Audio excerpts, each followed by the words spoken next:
Hello friend, સ્વાગત છે તમારું મારી યુટ્યુબ ચેનલમાં. આજે આપણે જોઈશું ધોરણ 8માં ઘાત અને ઘાતાંક 10.1નો પ્રશ્ન નંબર 3, એનો ચોથો સમ. એમાં છે 3 - 1 + 4 - 1 + 5 - 1 અને આખા કાઉન્સની 0 ઘાત. હવે આમાં એક નિયમ છે કે જ્યારે કોઈની પણ ઘાત જો 0 આપેલી હોય તો એનો આન્સર 1 આવે. તો અહીં આપણને લખવાનું કોઈ પણ સંખ્યાની 0 ઘાતની કિંમત બરાબર 1 થાય. તો માટે જે આ જે રકમ છે 3 - 1 + 4 - 1 ઘાત 5 - 1 ઘાતની 0 ઘાત, એનો આન્સર આવશે 1. હવે પાંચમો દાખલો છે કે -2 - 3 ઘાત, એની પણ -2 અને આખા કાઉન્સની પણ 2, એટલે 2 ઘાત આપણને અહીંયા આપેલી છે. તો આ સૂત્ર આ નિયમ છે કે કોઈની પણ 2 ઘાત હોય તો એ બંને ઘાતનો ગુણાકાર થાય. જો તમે મારો આગલો વિડીયો ન જોયો હોય સૂત્રવાળો, તો એનામાં બધા જે નિયમો છે એ એક્સપ્લેન કરેલા છે.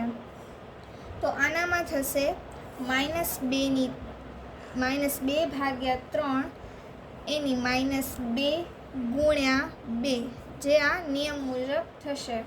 હવે આ બંને ઘાતનો શું કરવાનો? ગુણાકાર. તો શું થશે? -2/3, 2 દુ 4 પણ માઇનસમાં રહેશે, બરાબર.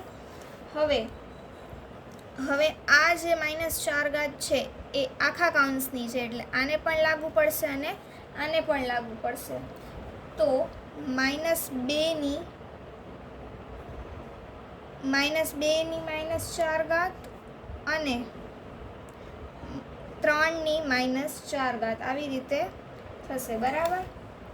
હવે આ જે માઇનસ ઘાત છે એને પ્લસ કરવા માટે આપણે એને અંશને છેદમાં લાવવો પડશે અને છેદને અંશમાં લાવવો પડશે. એટલે 3 ની 4 ઘાત, -2 પ્લસ નહીં થાય, ખાલી ઘાત જ પ્લસ થશે. હવે 3 ની 4 ઘાત છે એટલે 3 4 વાર લખશું. હવે -2 ની પણ 4 ઘાત છે તો -2 4 વાર લખશું. હવે 3 તેરી 9 તેરી 27 તેરી 81, તો 81, 2 દુ 4 દુ 8 દુ 16, પણ પ્લસમાં આવશે કેમ કે માઇનસ પ્લસ ને માઇનસ પ્લસ, એટલે આન્સર આવશે પ્લસમાં.